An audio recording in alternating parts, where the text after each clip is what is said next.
Halo semuanya, Assalamualaikum warahmatullahi wabarakatuh. Perkenalkan, nama saya Rashifa Zahra. Pada kesempatan kali ini, kita akan membahas tentang istilah-istilah yang biasanya digunakan dalam dunia bisnis.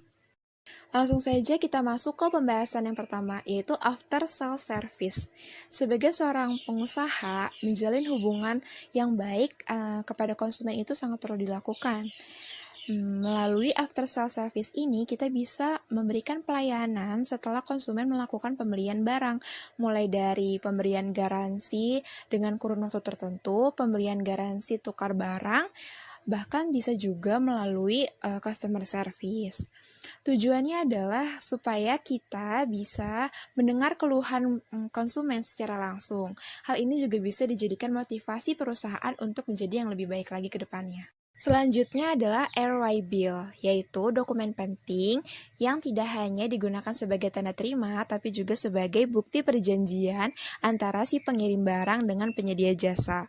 Penyedia jasa ini bertanggung jawab untuk menjaga keselamatan barang sampai dengan tujuan. Isi dari ROI Bill biasanya yaitu nama dan alamat pengirim dan penerima barang, jumlah barang yang dikirim, tanggal terjadinya transaksi, serta tanda tangan pengirim barang dan juga penyedia jasa. Dalam ROI Bill terdapat barcode yang bisa digunakan untuk melacak dan mengetahui spesifikasi barang. Selanjutnya adalah broker atau pialang. Broker atau pialang ini merupakan perantara antara pembeli dan penjual. Biasanya broker ini familiarnya di pasar modal, karena pada pasar perdagangan barang biasa, kehadiran broker ini tidak mesti harus ada. Konsumen bisa bertransaksi tanpa harus ada broker ini. Sedangkan di pasar modal, kehadiran broker sangat berarti, karena tidak semua orang bisa langsung bertransaksi di pasar modal ini.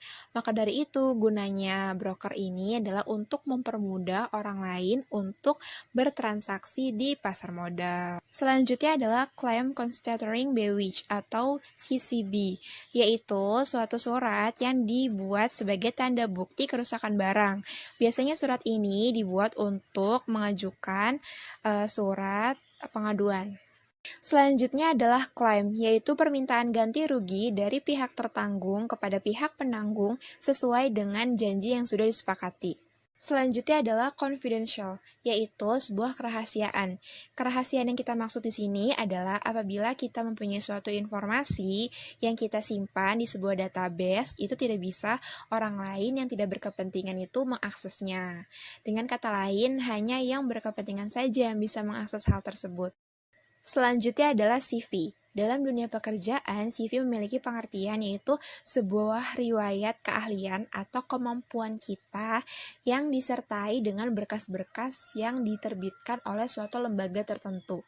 Selanjutnya adalah faktur. Faktur adalah dokumen yang merinci transaksi antara pembeli dan penjual, baik transaksi secara tunai maupun transaksi secara kredit. Misalnya, transaksi secara kredit, faktur juga merinci tentang ketentuan ketetapan serta informasi pembayaran yang tersedia. Biasanya, masyarakat umum mengenal faktur dengan sebutan kwitansi, tagihan, atau faktur penjualan.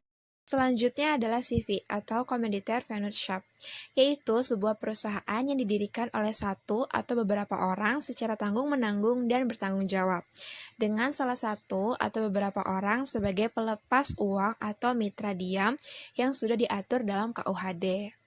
Sebuah perusahaan yang berbentuk CV biasanya dipimpin oleh salah satu sekutu perusahaan yang disebut komplementer. Selanjutnya adalah packing list, yaitu sebuah dokumen pengemasan yang menunjukkan jumlah, jenis, dan berat barang yang ingin diimport maupun diekspor. Packing list ini merupakan penjelasan nama barang yang ada di commercial invoice. Biasanya perusahaan yang membuat packing list ini mengemas barangnya sendiri. Fungsi dari packing list ini adalah untuk memudahkan kita mengetahui isi barang yang ada di dalam peti ketika sewaktu-waktu ada pemeriksaan mendadak.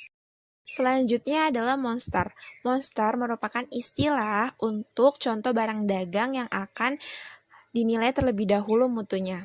Contohnya, apabila kita ingin menjual bahan kain, maka monster yang akan kita bawa adalah potongan bahan-bahan kain yang akan kita jual nantinya. Selanjutnya adalah polis asuransi.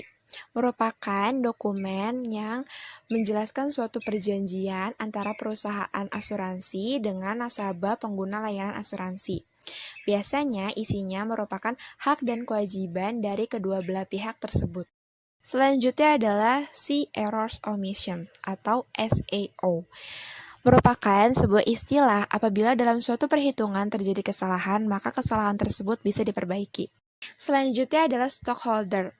Adalah istilah untuk pemegang saham yang secara sah memiliki satu atau beberapa saham dalam suatu perusahaan. Yang terakhir adalah warehouse receipt, yaitu dokumen sebagai tanda bukti penyimpanan barang di gudang.